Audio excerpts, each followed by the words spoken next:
Hi, my name is Smriti, and my project is on biomarker identification in Alzheimer's disease. But before we get into that, I'd like to introduce myself.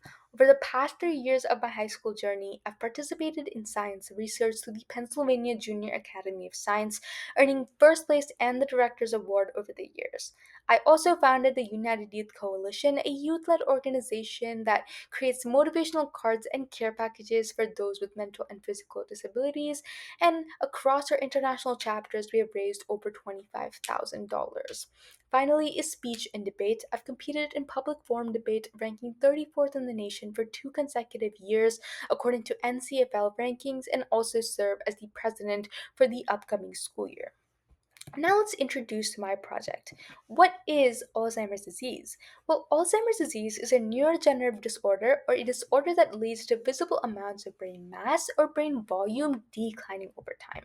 It's poised to affect 65.7 million people globally by 2030, absent any improvement in its treatment modalities. One of the main challenges with the disease is that it's asymptomatic, so by the time patients go to get doctor to get diagnosed, they're already at an advanced stage. Now, why has research into this disease continued for over 3 decades without any meaningful breakthroughs? To understand this, we need to look at biomarkers, or mutations within the DNA that lead to a disease happening.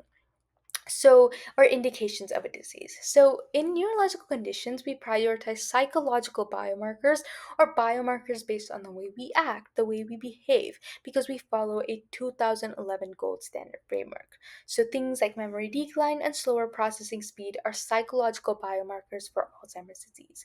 But the main problem is that this overemphasis has prevented us from truly understanding the biological foundations and underpinnings of Alzheimer's.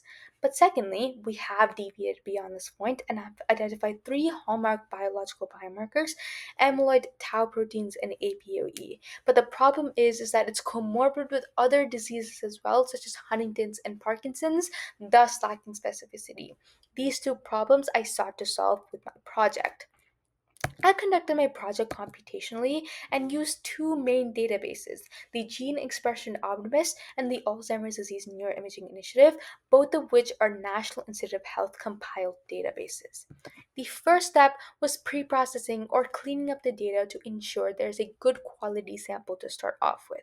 And the reason we did this is because when data is compiled from various different lab equipment sources, they have different lab protocols, metrics, etc., therefore making them have biases and lack standardization. So this process essentially makes the further analysis way easier. So two types of data were used: microarray and RNA sequencing data, which were merged and normalized using the lemma package in R to create a comprehensive, diverse data set. As we can see here, the blue represents microarray, the yellow represents RNA, and the red represents the merged dataset. And we can see initially there's a lack of standardization. The expression levels themselves are jagged, but then after pre-processing, all the expression levels are leveled out, suggesting a good quality pre-processing process. From there, the second step was differentially expressed gene analysis, or a statistical analysis that identifies upregulated or excessively present genes or downregulated or insufficiently present genes. And after creating a volcano plot, a total of 179 upregulated and 429 downregulated genes were identified. This takes us to the nature inspired optimization step of the study. Nature inspired optimization algorithms are algorithms that mimic evolutionary processes, so processes of how diseases evolve over time. They've already been used in brain cancer modeling, specifically the gray wolf delineation of these models. A breakdown of it is shown on the right side here, but I'm going to quickly explain it and how they work in a second. So, traditional models like the gray wolf optimization model work by you providing a gene input, so the genes from the differentially expressed gene analysis. From there, the predictive algorithms from the model is used to predict a prognostic output of the disease out in the future. So, it's essentially predicting how the disease is going to end up over time. But knowing this predictive power, I essentially formed a novel reverse engineered framework that works backwards and does things that traditional models don't. Specifically, the model works as follows. You provided a phenotypic input, so things like amyloid accumulation or tau tangles within an Alzheimer's disease patient brain. From there, the reverse engineered algorithm works backwards to pinpoint which genes are able to actually lead to this phenotypic input in the first place and the mechanism through which they lead to the disease in the first place, which is what then allows us to create a comprehensive biomarker identification. Model evaluations were conducted, specifically accuracy, precision, and AUC ROC across 10 iterations.